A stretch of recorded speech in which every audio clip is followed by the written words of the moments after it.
former minister, and founder of Something or Other Publishing. Wade Franson is the host of Created in the Image of God, a series that examines the role of religion in society, from messianic returns to the emotive responses transmitted through our culture. Wade fearlessly addresses reality claims from all directions, objectively exploring their compatibility with Holy Scripture. Okay. Tonight's episode, The Temple Solution, with Bert Lorenz.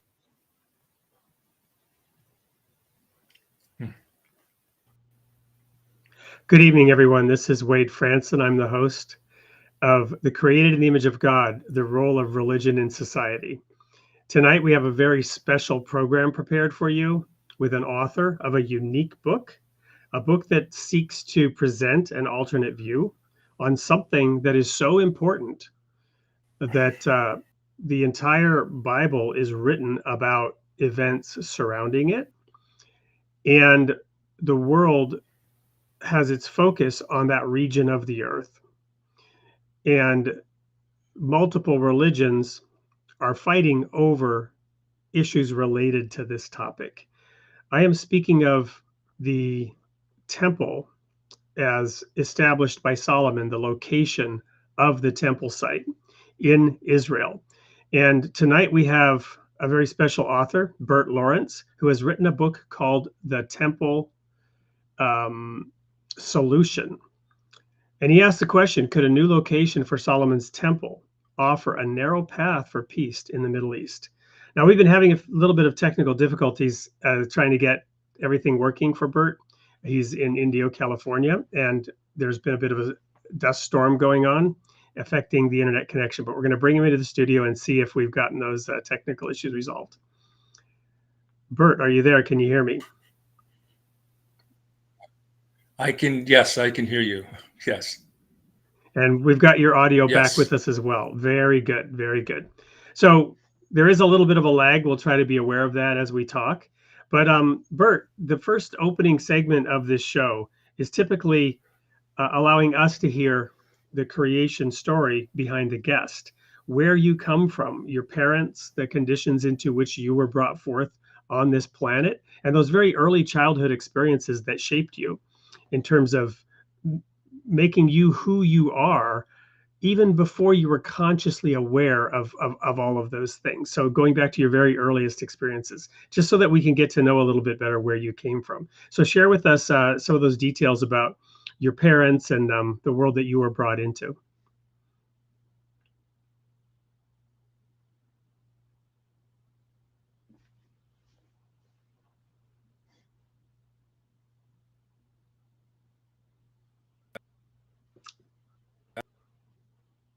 Yes.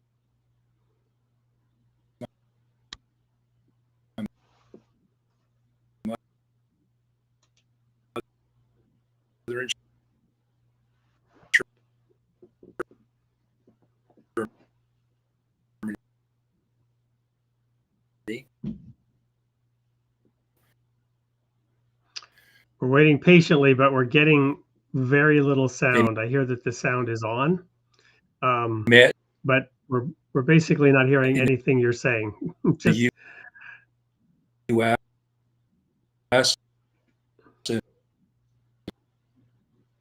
and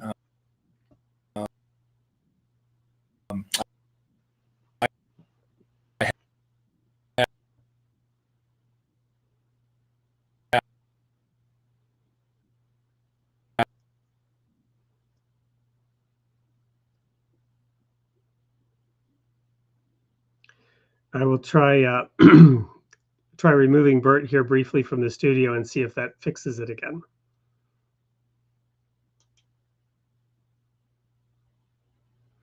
And thank you for the audience for participating there in the chat. Just a quick question. I'm just hearing only every few seconds a little bit of sound coming from Bert.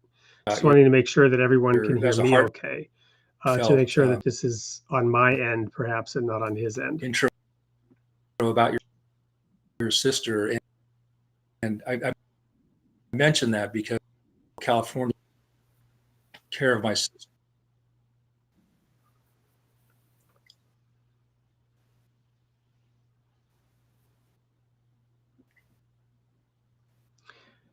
I I think what we're having is some kind of upload issues. Bert, when I brought you back in Okay, from outside the that's studio, probably I heard. go. Go ahead. I'm Yeah, hearing you now a little bit. my sister Go ahead. is ill, so it's good to be taking care of her when she needs help. Yeah, I don't think we caught most of that. We So understood that you're. my audio is it's interrupt well, so it makes it a little bit more difficult. Yeah. But I'll fast forward a little bit and say that I had a couple really good jobs growing up where I was given a lot of opportunity to just go out and solve a problem, where we have like $1 million problem, and I was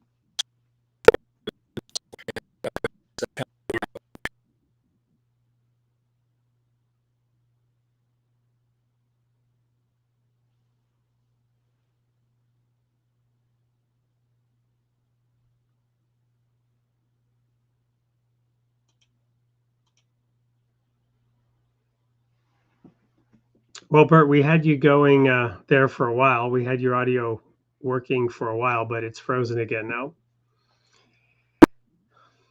really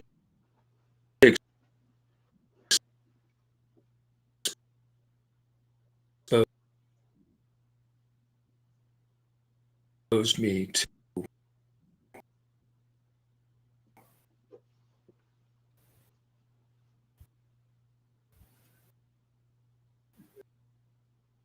new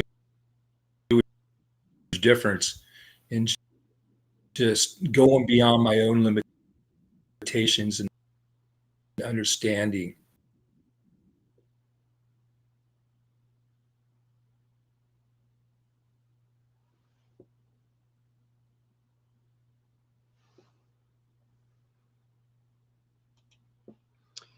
I think we're going to have to find a time where Bert can join us from perhaps a different location, or when the dust storm is not impacting the internet service in his area out there in Indio, California. I do, since everyone's here to hear about this topic, I have just begun to dive into Bert's book. There's a lot of technical detail. I will share that one of the things that Bert and I talked about in preparation for this show were some of the geographical and physical features of the city of David, its location to the outer wall of Jerusalem, the supposed Temple Mount site, the location of the Jewish quarter. And Bert has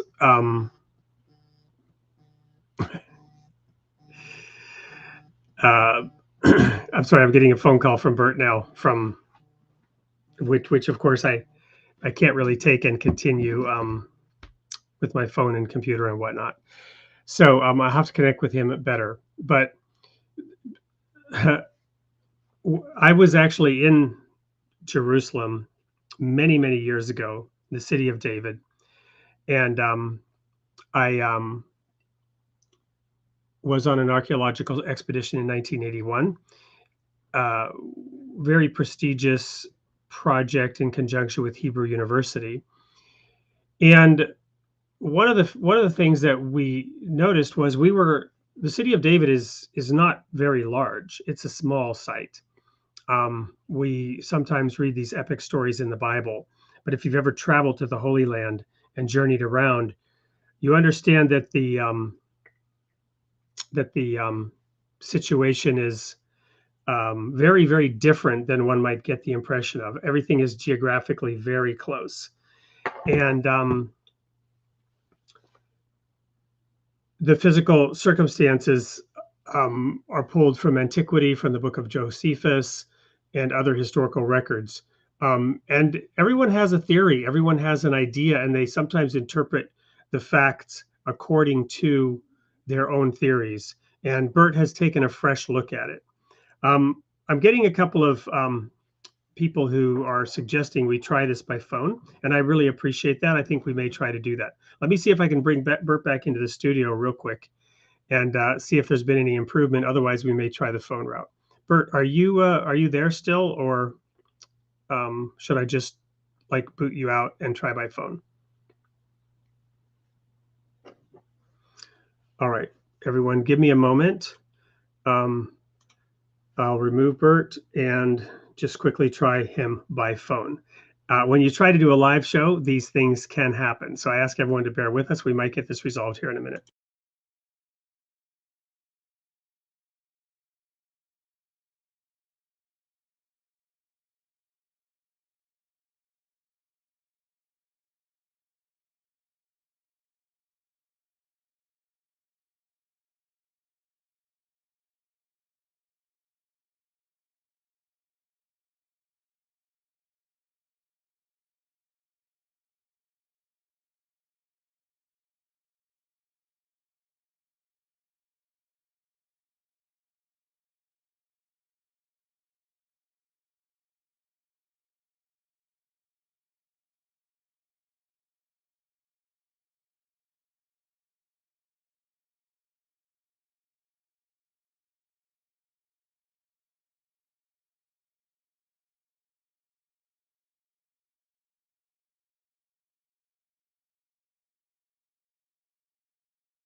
Is ill, and I'm helping take care of her over here in Indio, California, which is close to Coachella. We have a windstorm raging outside, so I think that might be causing some of the interference because it picks up a lot of dust. But I thought that was very impressive, and we're helping and we're loving on my sister. We're just doing all we can. So I'm feeling for you as well with your loss. Thank you, Bert. To the audience, I was asking earlier to let me know if you could hear Bert, but I was on mute when I was talking. Of course, Bert could hear me because my phone was not on mute. But hopefully now we've got all the audio issues resolved. And perhaps somebody can let us know if Bert's audible through the microphone setup that we have right now. So Bert, tell us a little bit about your origin story, your parents, where you came from, those early experiences that shaped you. We'll just spend a couple of minutes on this because we've already lost a little bit of time, then we'll jump into the material. Okay, sounds great. Right, so my father was born in the U.S. and my mother in Germany.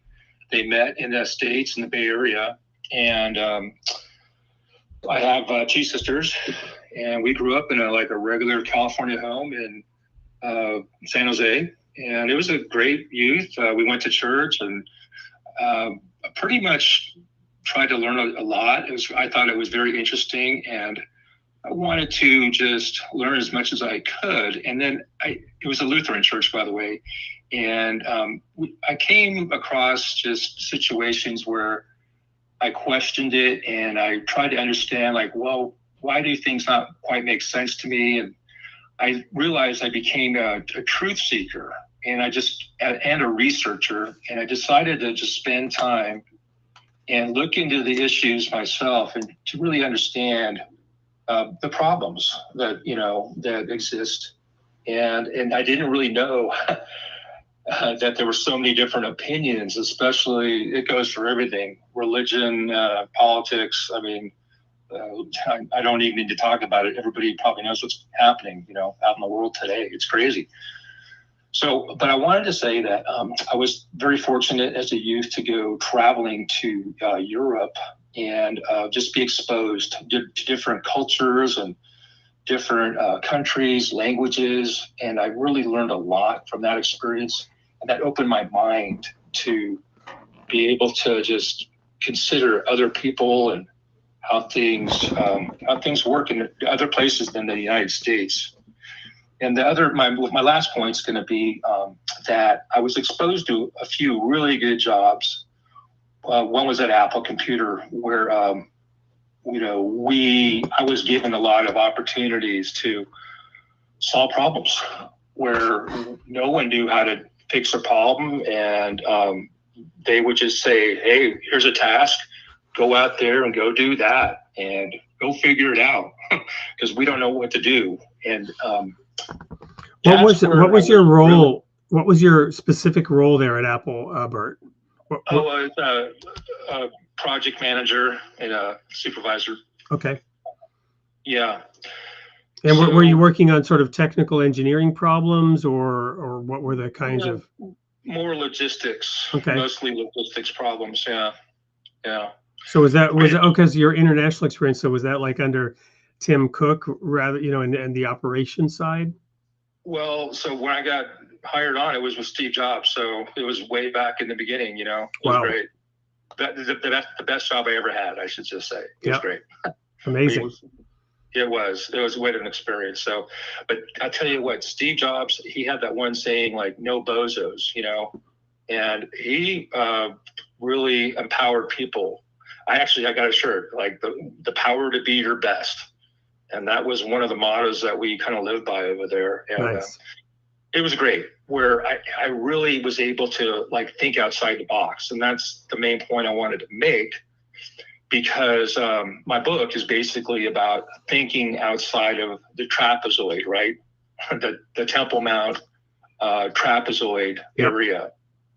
And so that's probably enough to be said about that. But I really gained a lot of just that researcher's heart to find the truth, especially, and then, and be creative, I should say, as well, from those experiences. Excellent. So I'm going to go ahead and real quick, not to jinx anything and risk the technology here, but I'm going to show the video trailer from your book real quick. Unless you feel that we can just skip that and jump right into some of the facts. What I do want to mention, though, is that we will be making sure that the member in the audience who participates with comments that are helpful, interesting, inquisitive, we'll pick one of those and make sure that audience member gets a copy of your book. But would you want us to show that video that we had prepared, or do you want to just jump right into the topic? No, let's just go forward, because people can go to my YouTube channel and actually access that themselves. Okay. So let's just kind of go forward. Yeah, that sounds great. Well, perfect. So the basic, so tell us, first of all, what do we mean when we say the temple, right? Because there's a first temple, there's a second temple, and then there are people who anticipate a new temple, right? So what do we mean when we talk about the temple? Right, that's a great question. So first temple was the Temple of Solomon, and the second, it was built through the Hasmonean dynasty.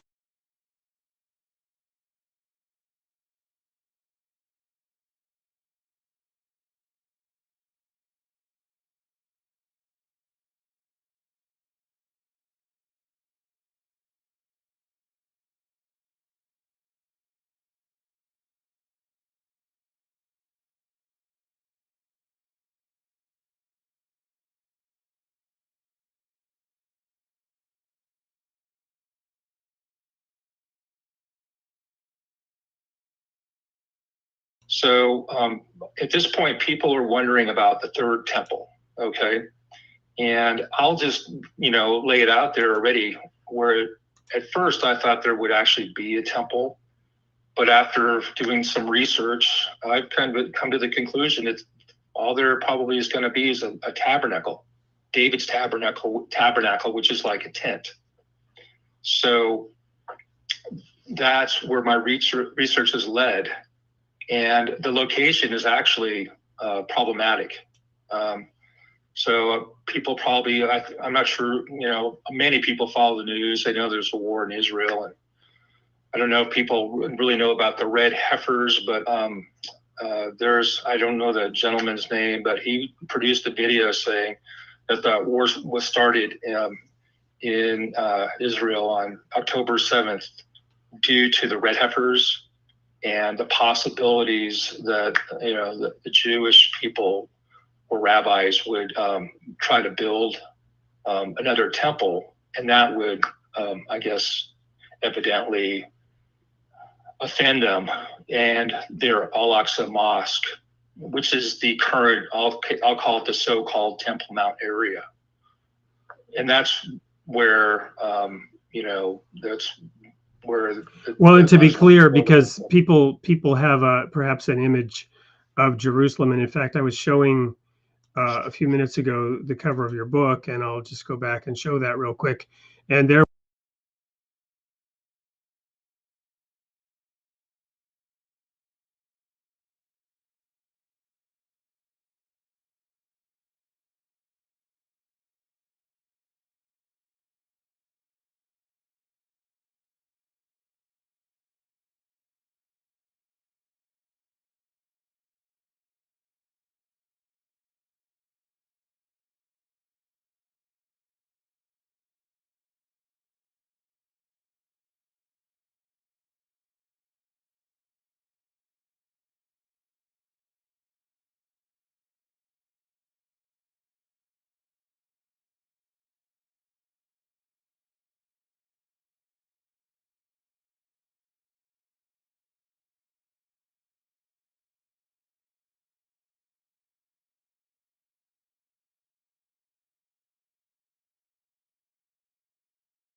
I just realized, could people even hear me, because I was not in the studio myself when I showed the book cover. And Bert, of course, you could hear me, but they couldn't. So I was just saying that when I was on the City of David archaeological expedition, I read Missioner's book, The Source, which took a tell, which is an archaeological site. And he went down layer by layer by layer by layer, in archaeological terms, digging down from the top, which is the most recent layer, down to the bottom, which is the most ancient layer. And he explained the historical events that were happening in this tell, this mound. And so the thing about the Holy Land is you have layers and layers and layers and layers of history. And these layers are often built on the destruction of one city, and you have an ash layer, and then they'll build another city or something on top of it. And you get it's like the layers of an onion. You can keep peeling them back. And over the course of the centuries and millennia, you have all these different people who, for different reasons, occupied the land, who did so under different belief systems, under different religions. And you've got all these competing and conflicting claims about exactly. About ownership or spiritual importance. And you end up with just contending peoples who have no ability to even understand each other or discuss anything rationally because of all these different aspects and facets. And what I want to do, after having explained that, is talk about something that you put in the notes, and you alluded to it earlier, but that is that everyone interprets the historical facts. Everyone will pick and choose from Josephus, for example, those things that support their theory. And so, so how did you approach all this? What did you do to try to, resolve this problem, dig and get to the foundation of things? Yeah, I mean, that's the great question. So basically, I started doing research during COVID. So, in an amazing way, I had more time on my hands. So it's like, well, and Josephus, by the way, is a great source. And what's interesting about it, by the way, I'll mention that many scholars and archaeologists, they like Josephus for some of the information he provides. But he says, oh, no, he exaggerated, about this and that. And the temple, too, by the way, of course. It's like, oh, those are exaggerations. Because they know so much better than he does, right, when he was there. Exactly. Exactly. So that was so very interesting to me. It's like, really? Okay, so Josephus said this. So guess what? I just followed the trail. It's like, well, Josephus said this. Okay, well, and then I needed to do research. It's like, okay, it's from across, from the internet mostly, just so you know. But was able to just like track down a few, like nuggets, and the thing about it is like one nugget like leads to like another one. Like, look at that nugget. And I want to mention like the first nugget that, it's not the first one I was aware of, but like, just so you know, I sent you that list of about 40 different items that, support my case. Okay. And it's all in the book, of course. But I think number one is there is a synagogue, and there's a Torah niche in it, right? And that's where the Jewish people would place a Torah scroll facing the temple. And just so you know, so today's Passover, and it's the Jewish holiday, and I can imagine that at the Western Wall there were mobs of people facing that massive wall, and right just beyond that is that golden dome, and they liked that right, spot, the Dome of the Rock. Dome of the Rock, but they were in that spot praying because that's the closest spot that they believe that there is to their destroyed temple. So it's like, okay, well, they pray to that location, but around the world, Jewish people pray towards Jerusalem. So in this one synagogue, and just so you know, this synagogue, it was discovered in 1948 after a bombing in Jerusalem. They did the archaeology on it and found that this synagogue was in existence when the temple stood, right? Yep. So the question is, well, which way was this Torah niche pointing at that point when there was a temple? You could like look out the window and see, oh, there's a temple right there. And guess what? It wasn't facing the Temple Mount area or the Golden Dome or, that area. And I have a map that kind of shows the trajectory of the line that can be drawn. Is that one of the ones that you sent me the images of? It is. Do you know the figure number? Yeah, it's number 13. So yeah, number 13. I got lucky. The one that I picked. Yeah. Oh, good. But that's that map shows just kind of like the overview of the region, the area, on the different valleys and the hills, and a lot of my ideas and how I show that the niche was actually on the new Mount Zion, which is really they also consider that King David's tomb. But, right. So when you say on this image, King David's estate, the round circle, I'm looking and I'm trying to establish, is that the city of David there? Right, that would be his palace area. Yeah. So and allow me now to add a little bit here. So when I was there in 1981. Many years ago, I must have been about 2 months old. Actually, I was in college, and we were digging right there. I mean, literally outside that wall, and we could look up at the temple, at this, AKA the Temple Mount, right? Right. And I mentioned already, it's everything's a lot smaller geographically than one thinks when one lives in America and then travels to Israel. But there was a dump. We were literally digging in right by a modern trash dump. And as we were digging down, we were aware that we were digging through a garbage dump, right? Right. And this is one of the points that you mention in your support for why that couldn't be. So let's just pick out that one data point, the one nugget. And what is exactly the reason why that garbage dump matters? Well, the garbage dump, it's the history, and it's the layers and layers of civilization that you talked about. But I think you also mentioned to me that you were in a place where it was like just deep in that location, but in the Kidron Valley, by the way, it was also like 75 feet deep of dump material.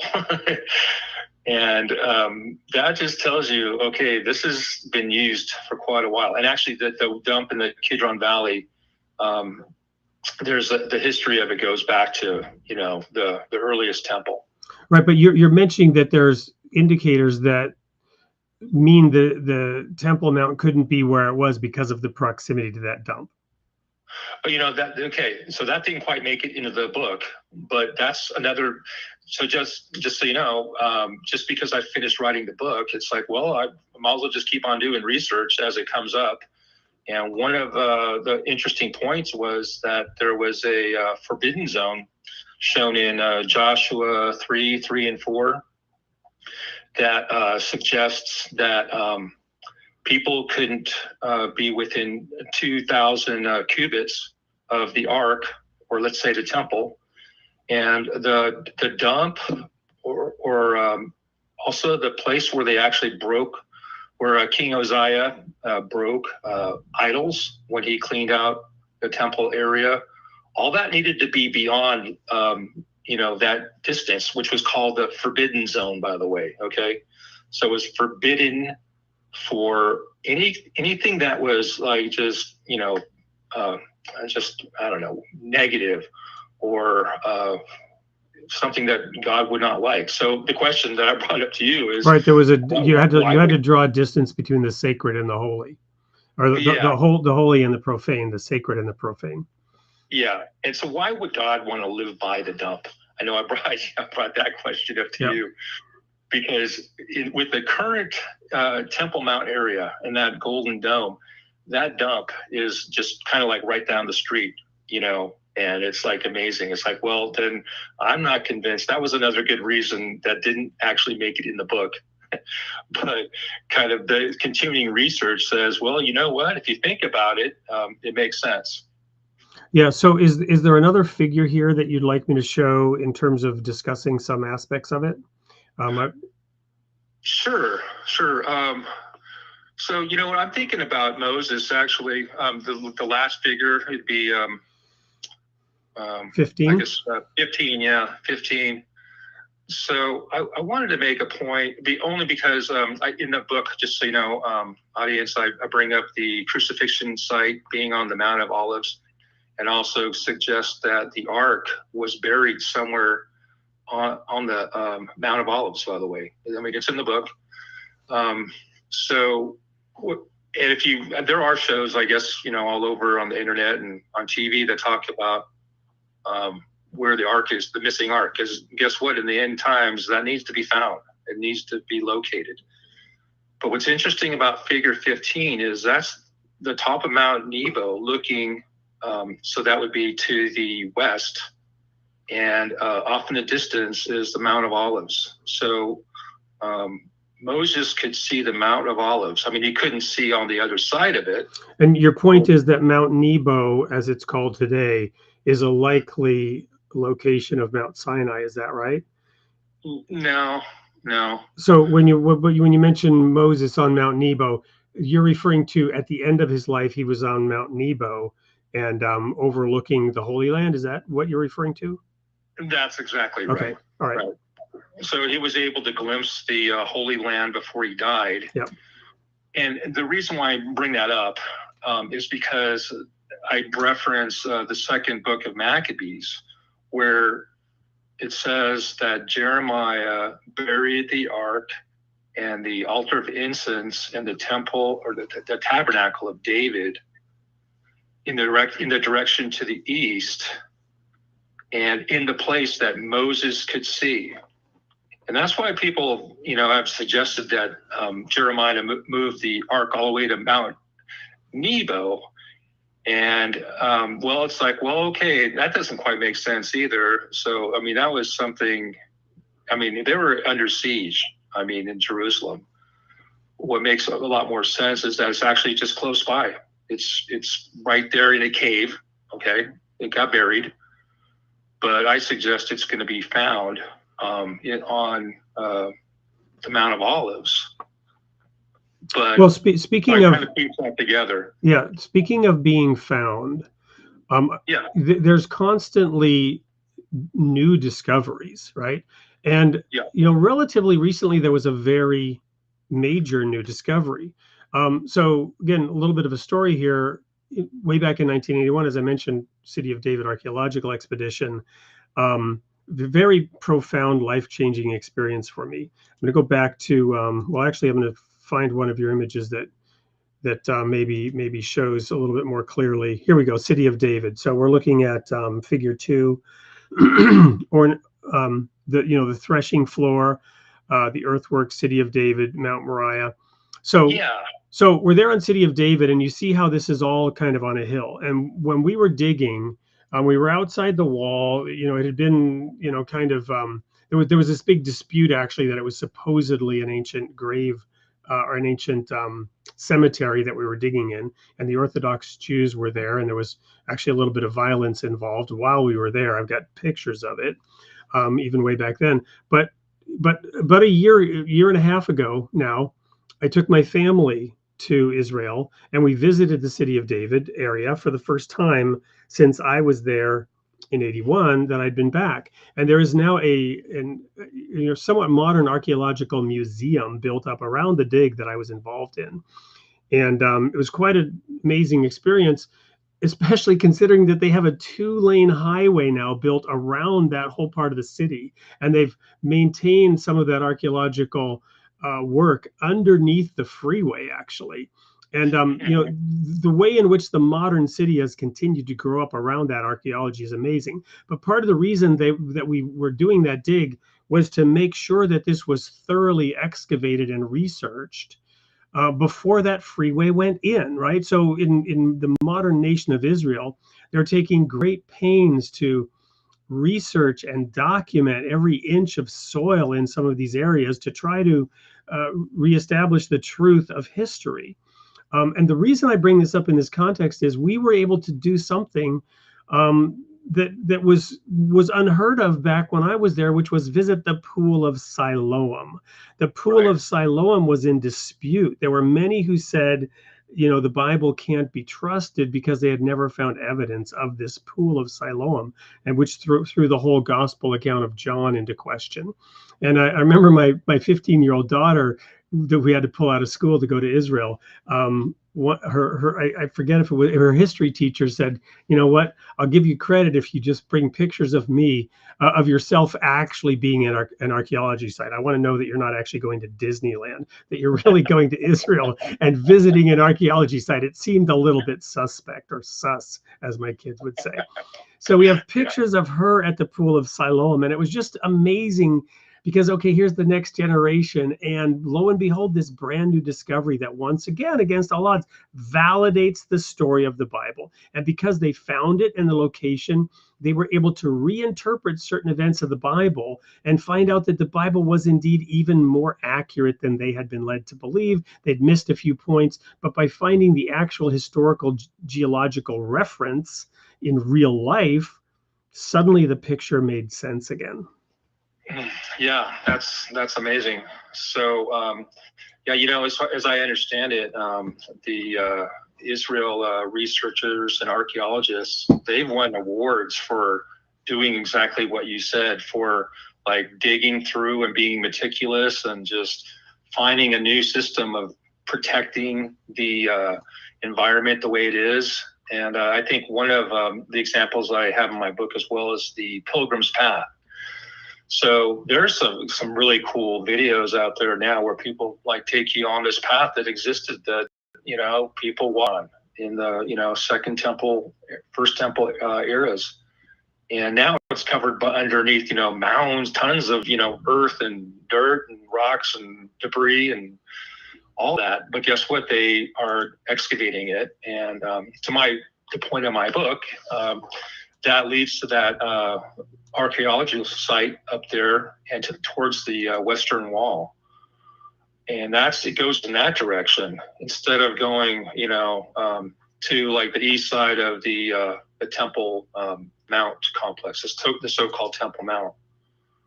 So So are you? I'm looking now again through your images, and sorry that you're not actually in the studio. You've got this theater and the true temple complex in Figure 4. Do you want to just try to orient us to that a bit? Yeah, I'll speak to that. That's again, Josephus supplies that information. So he says that the Temple Mount complex was four furlong square. So, and it was a leveled area. And there were four gates towards the west, I guess, towards the back. And one led to Herod's temple. And another one led around the corner down the hill to the area that looks like a theater. So I have that old picture that just kind of shows you, well, you know what? This looks just like a theater right here in the landscape. It's like, how can you miss that? That, so that's one of the examples where it's like, well, that makes sense too. That's like another check. It's like, well, it sounds like Josephus got that one right. Well, and so you've got in this picture, the Dome of the Rock up there to the upper right, and the supposed temple site, is that right? Or is that, no, that's the Al-Aqsa Mosque then? Right, actually it's both. So in the far distance, there is the Golden Dome is like kind of right on the edge of that picture. And it's harder to see, but they're both on there. Yeah. Okay. Well, what I'm going to do now, Bert, is go to a quick commercial break. We had some interesting comments in the chat about prophecies and, Jesus' feet splitting the Mount of Olives right down the middle, and whether that referred to his first or second coming. I want to share a little something with the audience as well, based on my own research. And, the audience knows I have an undergraduate degree in biblical theology, and spent my whole life studying into these various topics. One of the things that always struck me was, the conflict in Jesus' day, right, when he came the first time, and the disputes around whether he was or wasn't the Messiah, and even the confrontation with Pilate, do you say you're a king? And he said, you say that, and they say that, was he or was he not a king? Well, the reason that was such an issue is that's what the Jews in that day were expecting. They were expecting the Messiah, but the Messiah was to come and be a conquering king, because we and if you know the story of William Miller in 1844 and the Great Disappointment, everyone was looking for the return of Jesus, the second coming, to come down from heaven and take over the kingdoms of this world, and establish the kingdom of God on earth at that time. And that's what the Jews were expecting, that he would come and overthrow the Roman occupation, the Roman rule of Palestine, as the Romans called it, which was their ancestral homeland at the time, and they were living there. But in the Hebrew scriptures, so the so-called Old Testament, you have these conflicting visions or descriptions of the Messiah. Was he to come and suffer and be crucified and die an ignominious death? Or was he to come and be the victorious King of Kings and Lord of Lords? And of course, spiritually, you can say, well, he did both, right? He came to suffer and die, and yet he was ascendant because he overcame sin. He resisted Satan. He won the great spiritual victory. But the fact of the matter is that many of the prophecies related to Jesus' second coming do refer to him as that conquering king. So at the time, it was hard for the people in that day and age to figure out, were they expecting a suffering Messiah who would be crucified and die in ignominy, but perform spiritual, superhuman achievements in that context? Or was he to come and overthrow the Romans? Which was it, right? And you had these competing ideas.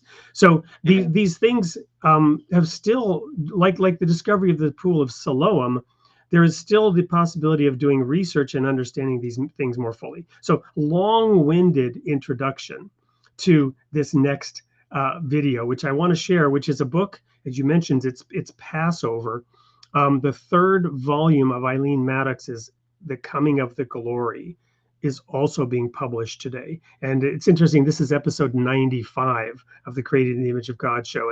And there's this thing about 95 prayers that has some interesting significance to many of the people in the audience here. So there's an interesting intersection of events going on today, the Passover. It's Rizvan for the Baha'is.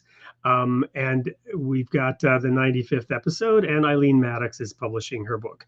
All of these things, varying degrees of importance. I don't mean to equate them one with the other, but nonetheless, with that sort of rambling introduction, I'm going to now play the video for Eileen Maddox's final book in the trilogy, The Coming of the Glory, which explores the Hebrew Bible and provides explanations about these prophecies. Stay tuned. Don't go anywhere. We'll be right back with more of Bert Lorenz. Ancient tapestry of Israel's prophetic legacy with the Coming of the Glory book series.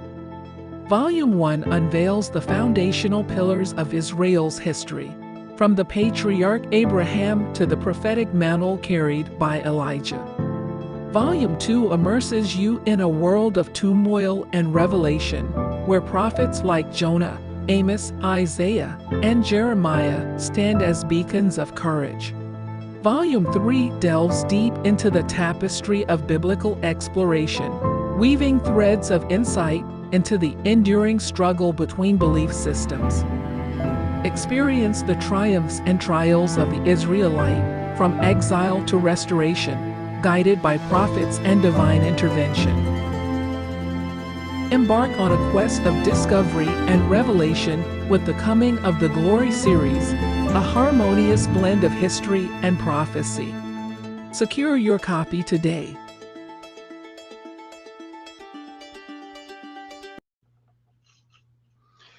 Welcome back. It's Wade Franson, host of the Created in the Image of God show, and I'm here with Bert Lorenz, not actually in the studio, but by phone. You still there, Bert?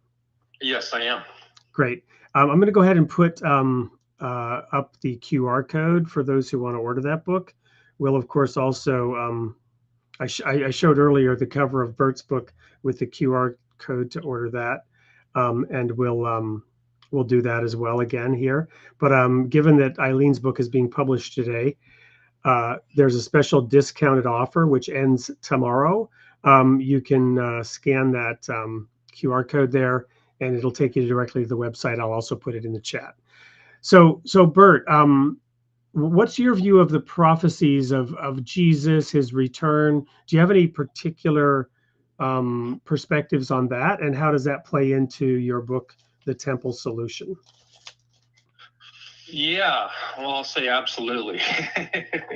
So, right, I think we're in the end times. We're approaching, and the way I look at it is we're heading into the millennium. I'm ready to go forward. Let's get into like a better and unpack the millennium. It's possible that not all the audience members know what that is.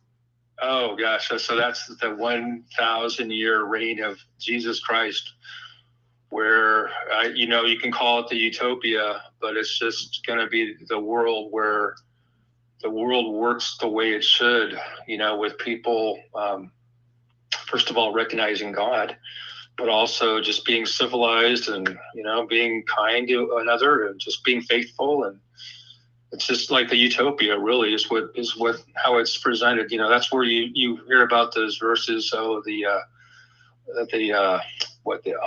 ox and the wolf, the lion and the lamb will lay down, Isaiah 11. It's the wolf and the lamb, but right. It's that period in time. But I mean, but that comes after like the end times. Right. The lion will eat straw like the ox, and the wolf and the lamb will lay down together. Oh, there you go. Yeah. So I believe we're approaching it. But we're not there yet. I think a lot still needs to happen. But so since you mentioned it, so on my website, I actually produce a little timeline. My website is bertlorenz.com. I have a resources page, and under that, there's a PDF with a one-pager with like several pages of references. And my position at this point is that square one on that map is that Jesus is where he's at. He's at the right hand of God, and I don't think he's going anywhere until an obligation or a condition that, there's this word until. So stay, and what is it? Psalm 110, stay at my right hand until your enemies are placed under your feet. So you need to understand, well, what does that mean? What does your feet mean? Well, I think that's, heaven is God's throne and earth is his footstool. And I'll just say he's the enemy. So when does he get thrown down, to earth? So he's not going anywhere until then. And so that's one of the big signs I see, on the horizon. But if anybody is interested in my timeline, I wanted to say, I want at some point want to actually get a little podcast going. It's something I would want to discuss, even with this book too. I'm glad to have this experience today because I want to just create like the open dialogue and conversation. It's all about talking about it and trying to discern what the truth is. And I'm offering a plan, so I hope people can kind of resonate with that and just realize, hey, there might be a solution to this one problem.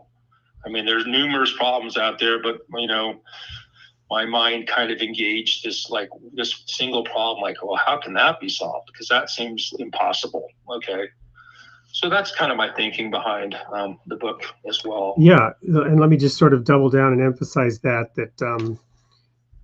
if we go to the Word of God and we diligently study it, we knock, we seek, we ask with an open mind, the answers are there. The answers are there in the Word of God. They can be found.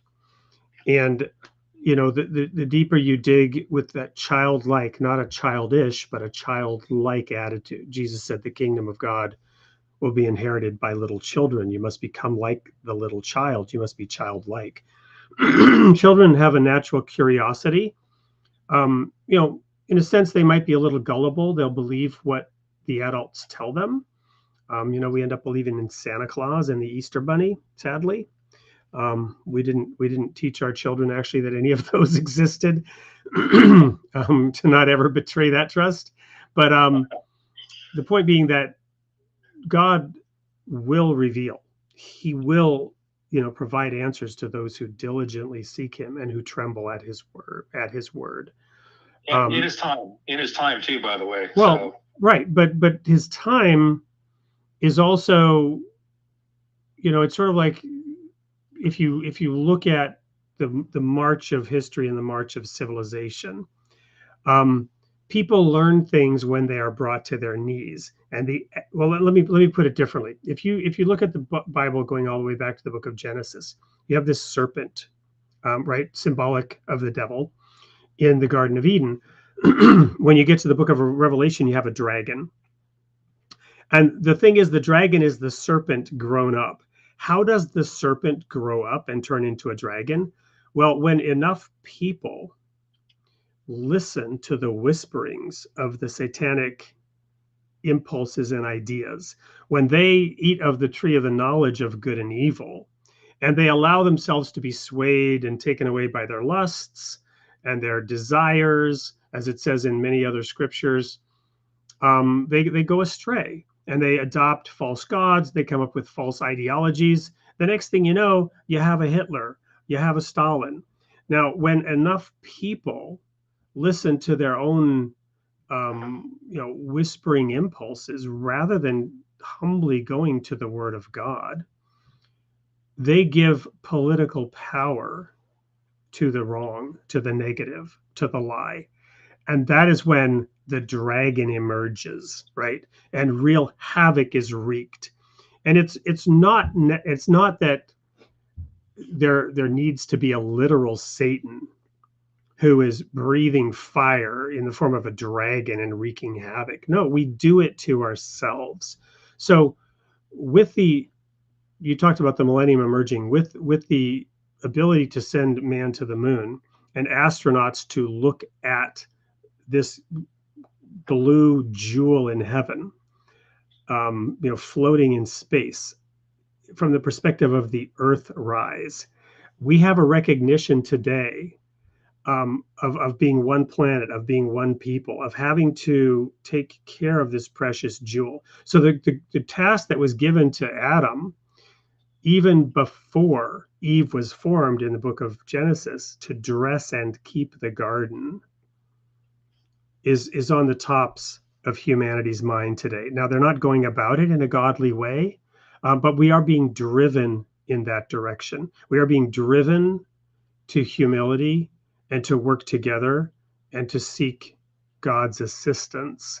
At least that's how I view things, and in order to counteract these problems. So it is being brought about, and it can be brought about by us humbly going to the Word of God and seeking His guidance and His advice to handle the insurmountable problems that are insurmountable exactly because large numbers of people have become godless and have completely gone astray. Yeah, I mean, those are some great points. I think we all actually work together, and it's like a big puzzle. I mean, there's a bunch of pieces. Amen. And guess what? We need every piece, by the way. Right. So we all kind of fit together. We all are different, of course.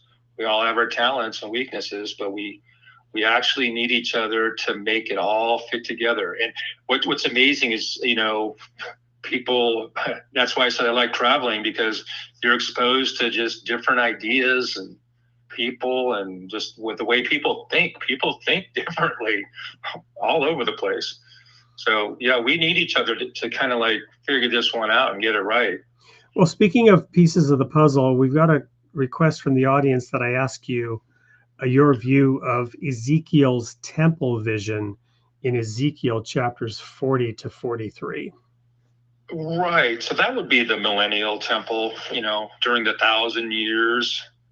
And if you look at the measurements, it's a huge complex that wouldn't even fit on the so-called Temple Mount.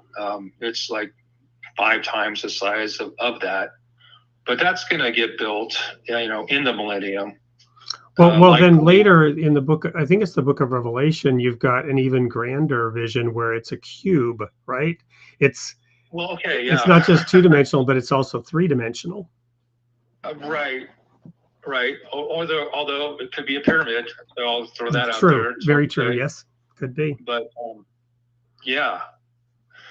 right. One at a time. So in my book, I do mention the tabernacle, and I think that's the next, sacred place that's going to be erected. And my book suggests the Jewish quarter is where that's going to happen. But guess what? It needs to be found first. So, but it was buried. It's in that cave with the Ark of the Covenant and the table of incense. So these are all things that still need to happen, that are on the horizon. So until these pieces, fall into place, you can judge for yourself, how long it's going to take. But the whole red heifer issue, that's a huge problem. It caused a war. And that's something that the Jews say they need to get that sacrifice or that ceremony done, is what it really is, to purify the next temple area and the people and the temple and everybody. Yeah. Well, so I gave a presentation just a few days ago on Zerubbabel, and rejoicing when one sees the plumb line in the hand of Zerubbabel, right? You're familiar with that from Zechariah? Yeah.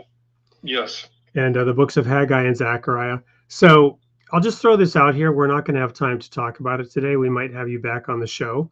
And this is in the spirit of puzzle pieces, right?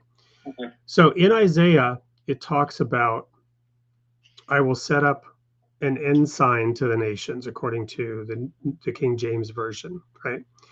A sign to the nations, a banner. And when that is set up, then the Jews and the remnant of Israel because, people don't know this, they don't realize it, but the first time the word Jews is mentioned in the King James Bible, they are at war with Israel because the Jews do not equal Israel. There was a two nations, right? After David, you ended up with the southern and the northern kingdom, Israel in the north and Judah in the south. And there were two separate waves of captivity, with the northern kingdom going into captivity in the Babylonian captivity. And that's where we end up with that phrase, the lost 10 tribes. Mm-hmm. So the scattered remnant of Israel are what would be gathered back in the Holy Land, because they're lost to history. And then you have the Jews, who were the southern kingdom of Judah, who lasted a lot longer before they went into captivity. But they were the tribe that was more faithful for a longer period of time, or the nation. There were two and a half tribes, whatever. Versus the 10 tribes. And they retained their identity. That's why the Holocaust was able to happen, because they were not the lost 10 tribes, and therefore they could be identified, and a gold star could be put upon them, because they stayed true to the Sabbath day, which helped them retain their identity. They stayed true in that sense to some aspects of their covenant, which is why when the time came that the nation of Israel could be reconstituted, it was possible because they had retained their identity. Now, the point is, and I'm just throwing this out there for reflection, I'd be interested in looking at your prophetic timeline, because it's my opinion that in the prophetic timeline, the times of the Gentiles ended in 1844. And you have the first telegraph message, which President Lincoln called the telegraph, which he used during the Civil War, the war that ended slavery in 1863. There's a whole nother layer of the onion skin there as to that timing and the freeing of the slaves in 1863. But regardless, he called them lightning messages. And he said he communicated with his generals using lightning messages. So the first telegraph message was a lightning message that traveled like from east to west, or maybe it was west to east. Anyway, it's in conformity with the message in the book of Matthew. Like lightning, it would travel from east to west, I believe it is, or west to east. And Samuel Morse chose the phrase, "What hath God wrought?"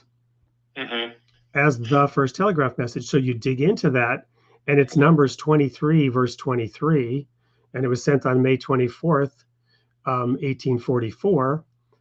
And the full verse, there are different translations. There's an obscure translation which starts out like this: "From this day it shall be said." From this day it shall be said. Now, every translation basically says the same thing, but it says, according to this time, is I think the King James Version, "it shall be said of Israel, there is no curse or divination against her. What hath God wrought?" And that prophecy, or that verse, is the center of a 3-chapter prophecy, Numbers 22, 23, and 24.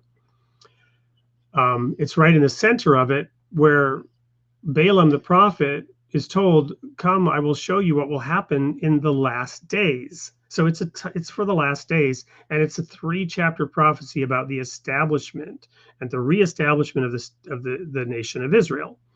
And this was sent in 1844. There are other prophetic timelines that can explain why it didn't occur until 1948 and why the Holocaust still had to occur. But from the time the nation was established, though there have been successive waves of attack and efforts to destroy her that are going on now, they have not been successful. And in the recent attack from Iran, the nation was shielded and no damage happened. My point in all this long-winded explanation in looking at the prophetic timeline is that, these things don't really happen until after Jesus returns. So a few of these puzzle pieces should cause consternation and research, open-minded research to maybe, are there some puzzle pieces that help us look at the prophetic timeline in entirely different ways, that can help us discern those things that will be fulfilled literally, which there are many, and those things which may have a minor literal fulfillment and a major spiritual fulfillment. And that the spiritual fulfillment, some of the most dramatic, quasi unbelievable fulfillments, right? Like the feet of Jesus will stand on the mountain and the mountain shall cleave in two, right? There was some comments in the chat about that being symbolic and that it happened at his first coming. I won't comment on that right now, but once the puzzle pieces fall into place, like the discovery of the pool of Siloam, suddenly, you realize, oh, this blue piece, I thought it went down here in the ocean. It's actually up in the sky. Yeah. Hey, I have one more good one for you here. So talking about those pieces. So after doing research, once again, I've come to realize that we're on like the 7-year, cycle plan, the 7-year Shemitah cycle. And I believe you're talking about the 7 times 7 that leads to the year of Jubilee. Well, that's part of it too, but I want to go back to Joseph real quick. Okay. In Egypt. So there were 7 good years, and then got it. Years of famine, right? Yep. So I'm going to present that. Guess what? That's how God counts. He has 7 days in the week. He counts in 7-year increments, and every 49th is, like you said, the Jubilee year. But guess what? Those 7-year increments haven't stopped. They just kept on rolling on. So if you can figure out, hey, well, where are we on that 7-year, increment plan? You'll have a better idea. And actually, I bring that up in my timeline, by the way. But I want to suggest that Jesus arrived in 27. On the scene as he was born earlier, of course, but 27 is when he entered his ministry, and that was again on that 7-year cycle increment, and it's continued. So guess what? A couple years ago, there was the completion of that 7-year cycle, and there's going to be another. We're in one right now. We're like a few years into it. But if you look at tribulation, guess what? That's a 7-year cycle too. So you can almost do some math. It's like, well, okay, if the tribulation 7 years, but it can't just start any day. It has to start like at the beginning of one of these cycles. And that's what I want to suggest to the audience today. Interesting. Fascinating. Well, I think we're now like deep into prophecy rabbit hole, which is fascinating. I love to do that. But it may be a little off point for the audience for tonight's show, which is awesome. And blame me for going there. I'm not. I appreciate that you said that. I think we had actually Steve Keen on the show some time ago. I believe on this show, talking about that year of Jubilee and the economic cycles, right? And what would happen if we had that debt forgiveness built into our society? And you can go back through economic history and show that every 50 years or so, there's this gigantic boom and bust cycle, and it wreaks havoc. And the more complex the world becomes, the more dangerous those boom and bust cycles become. I heard today, for example, I read an article that the IMF has warned the Biden administration about the massive spending that's spiraling out of control in this election year.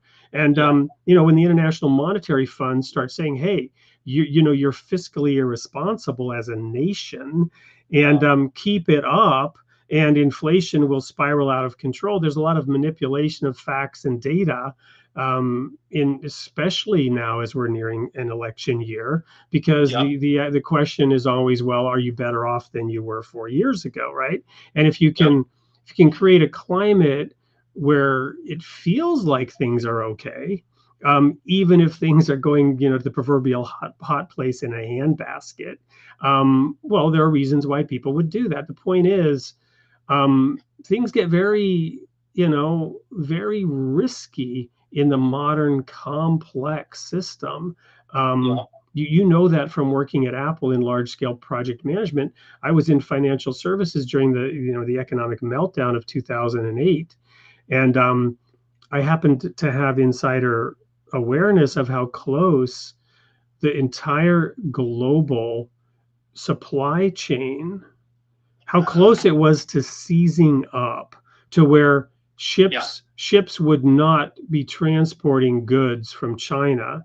They would be stuck because the system was collapsing, and which would lead to the collapse of all the manufacturing, because goods would just be piling up and not getting to consumers. And with the very sophisticated financing and debt system, this causes a chain reaction. It's like you're driving down the road at 60 miles an hour, and suddenly your engine seizes up and you lose control of the car, or your heart literally stops and you have a heart attack and the whole body dies. The circulatory system of our economic system in today's complex world, once the internet starts shutting down and online banking starts shutting down, and even during the pandemic all the stores were shut down, things are getting very, very risky. And to manage the complexity of modern society, we need to implement solutions that don't lead to these excessive boom and bust cycles. And guess what? There it is, right there, way back in the books of Moses, a system so advanced that if we had it built into our economic system of debt forgiveness every 7 years and a return of land to the families that own that land, giving it back to the people every 49 years to avoid the extreme aggregation of wealth and capital in the hands of a few. But if you don't have that built into the system at the granular level, there's no solution. So how did they know that? How did the Hebrews of 3,000 years ago know this stuff? Obviously, a divine revelation. Right. And I just want to interject and say, I'm going to plan on that happening during the millennium. And maybe that's what's going to help bring about utopia, is we actually, the world is on that system right there. The Jubilee happens every 49 years, right? We shall see. But anyway, Bert, I think we're near the end here. I'm going to, this has been an interesting show. To have to do it this way, I'm glad it worked out. Apologies to the audience. Thank you for sticking with us through this unusual metaphor. I'm going to invite you to send some emails to me with your comments from the show. I'll put my personal email in the chat. I haven't done this before, and but I want what I'd like is for some of you to just email me. There it is, wade@soupllc.com. I'll also show it on the screen. Send me an email and tell me what you liked about the show. Tell me what you'd like to hear more about from Bert, and we'll make sure that we'll pick one of you and get the book to you. Since Bert's not here in the studio, can't necessarily see the chat, it's just going to be a little bit hard to get him to pick a favorite and send a book out. Thanks for doing that, Wade. And thanks for everything, by the way, and making this show happen. I mean, under difficult circumstances. Well, you just got to roll with it, and thank the divine grace that allowed us to continue. I was getting a little nervous there at the beginning, and I appreciate the audience members who suggested it. I don't know why, for some reason I was thinking that it wouldn't work, but a couple of the audience were saying, well, just try to get him on the phone, and it worked out fine. Perfect. Any last words for our audience, Bert, before I just take care of the one final housekeeping item, which is to announce next week's guest? Right. Just to say, we're all in this together. We're, children of God, and let's just keep going forward together and realize that we do need one another. And pray for my sister. She needs healing. And I'm sure there are a lot of people who need healing as well. But just have a big heart for doing what's right and finding the truth. Wonderful. Thank you so much, Bert. And let's remember Andrea in our prayers. So next week, same time, same place, 8 p.m. Central Time, we will have Eric Brazow. Eric Brazow is a researcher on Islam. And the topic is Muslim reformers versus fundamentalists. Eric specializes in helping people accept the reality of Islam's contribution to Western civilization. What is this reality? What is the reality of Islam in the West? He says the reality of Islam in the West is what Muslim leaders in the West say the reality is.